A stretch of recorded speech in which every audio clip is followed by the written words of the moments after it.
আসসালামু আলাইকুম বন্ধুরা, সকলে কেমন আছেন? আলহামদুলিল্লাহ, আমরা ভালো আছি।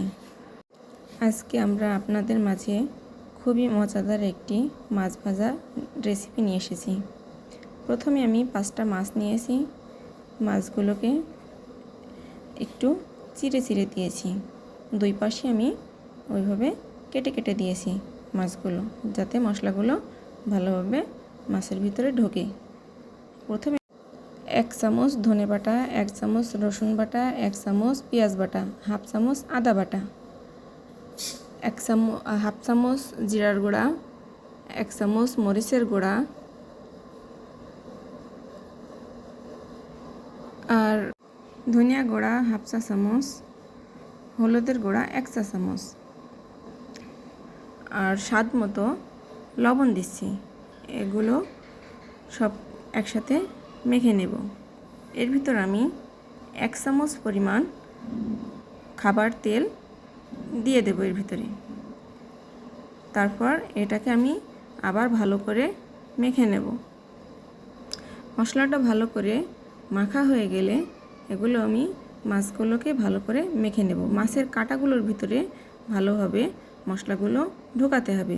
মাছের মাথা, পেটের ভিতরে এগুলো যত ভালোভাবে মশলাটা মাখানো হবে, মাছটা ততটাই টেস্টি এবং মজাদার হবে।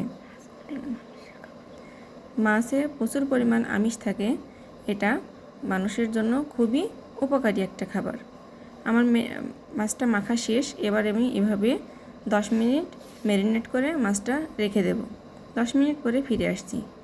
আমি এখানে পর্যাপ্ত পরিমাণ তেল নিয়েছি। তেলটা গরম হয়ে আসলে আমি এর ভিতরে একটা একটা করে মাছ দিয়ে দিচ্ছি। মাছগুলো মিডিয়াম টু হাই হিটে ভাজতে হবে। একটু ধৈর্য সহকারে ভাজতে হবে, তাহলে মাছটা সুন্দর মতো ভাজা হবে। আমি মাছটা উল্টে পাল্টে দিচ্ছি। মাছটাকে যত সুন্দর করে ভাজা হবে, খেতে ততটাই টেস্টি হবে। এই মাছের ভাজিটা খেতে খুবই মজাদার। আপনি এটা খেয়ে দেখতে পারেন। এই পর্যায়ে আমি একটু ঢাকনা দিয়ে ঢেকে দিচ্ছি, তাহলে মাছটার টেস্টটা আরও বেশি ভালো আসবে। মাছটাকে উল্টে পাল্টে ভালোভাবে ভেজে নিতে হবে। এই মাছটা খুবই মজাদার। আপনারা বাসায় অবশ্যই ট্রাই করবেন এবং আমাকে কমেন্টে জানাবেন কীরকম লাগলো আপনাদের কাছে এই মাছের রেসিপিটা। এগুলো বাচ্চাদের জন্য খুবই ভালো। বাচ্চারা খুবই মজা করে এই খাবারটা খাবে। আমার বাচ্চারা খুবই পছন্দ করে এই মাছ ভাজাটা।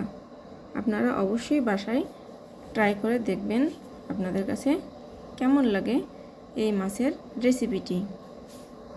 এবার আমার মাছটি ভাজা শেষ। আমি একে একে সব মাছগুলো সার্ভিং ডিশে তুলে নিচ্ছি।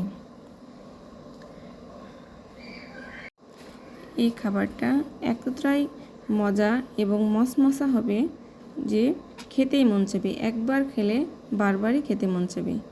এরপর আমি অবশিষ্ট তেলের ভিতরে 1 কাপ পেঁয়াজ কুচি, 3টা কাঁচামরিচ কুচি দিয়ে ভেজে নিচ্ছি। এটা আমি আস্তে আস্তে ভাজতে হবে, ব্রাউন কালার করে জিনিসটা আমি নামিয়ে নেব।